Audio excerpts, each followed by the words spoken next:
Thiruvananthapuram നെയ്യാറ്റിൻകരയിൽ ATMൽ മോഷണശ്രമം.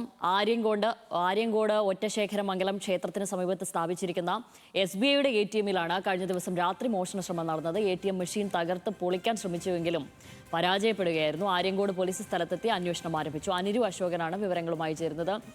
Aniru, ATM machine തകർത്തു എന്ന് പറയുന്നു. അപ്പോൾ പണം അപഹരിക്കാൻ ഇതുവരെ കഴിഞ്ഞിട്ടുണ്ടായിരുന്നോ? എന്താണ് വിവരങ്ങൾ? ഇവരെ പറ്റി ATMിനുള്ളിലൊക്കെ CCTVകളൊക്കെ ഉണ്ടല്ലോ. ഈ മോഷ്ടാക്കളെ പറ്റി എന്തെങ്കിലും വിവരങ്ങൾ ലഭിക്കുന്നുണ്ടോ ഈ ഘട്ടത്തിൽ?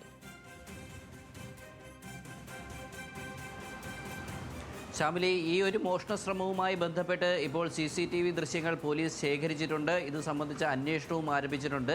ഇന്നലെ രാത്രിയോടുകൂടിയാണ് ആര്യങ്കോട് ഒറ്റശേഖരമംഗലം മഹാദേവ ക്ഷേത്രത്തിന് സമീപമുള്ള SBIയിലെ ഈ ATM കൗണ്ടറിൽ ഒരു മോഷണ ശ്രമം ഉണ്ടാകുന്നത്. ഇന്ന് രാവിലെയോടുകൂടി ഈ ATMിൽ നിന്ന് പണമെടുക്കാൻ വന്ന ആളുടെ ശ്രദ്ധയിലാണ് ഈ ഒരു മോഷണ ശ്രമം ആദ്യം ഉണ്ടാകുന്നത്. തുടർന്ന് അദ്ദേഹം പോലീസിൽ പരാതി നൽകുകയായിരുന്നു. എന്തായാലും നല്ല രീതിയിൽ ഈ ATM കൗണ്ടർ പൊളിക്കാൻ ശ്രമിച്ചിട്ടുണ്ട്. പക്ഷേ പണം നഷ്ടമായിട്ടില്ല എന്നുള്ളത് തന്നെയാണ് പോലീസിൻ്റെ നിഗമനം. ഈ ATM കൗണ്ടറിലുള്ള CCTV ദൃശ്യങ്ങൾ കേന്ദ്രീകരിച്ചാണ് ഇപ്പോൾ അന്വേഷണം പുരോഗമിക്കുന്നത്. എന്തായാലും പോലീസ് പറയുന്നത് ഉടൻ തന്നെ പ്രതികൾ വലയിലാകും എന്നുള്ളത് തന്നെയാണ്. അതേസമയം ഈ പണമിടപാട് സംബന്ധിച്ച് പണം എത്ര രൂപ നഷ്ടമായോ അല്ലെങ്കിൽ എന്തൊക്കെയാണ് ഇതിൻ്റെ സജ്ജീകരണങ്ങൾ എന്നുള്ളത് സംബന്ധിച്ച് മഹാരാഷ്ട്രയിലെ SBIയുടെ ഉദ്യോഗസ്ഥരുമായിട്ട് ബാങ്ക് അധികൃതർ കമ്മ്യൂണിക്കേറ്റ് ചെയ്തിട്ടുണ്ട്. ഇവർ ഉടൻ തന്നെ കേരളത്തിൽ എത്തുമെന്നാണ് ലഭിക്കുന്ന വിവരം.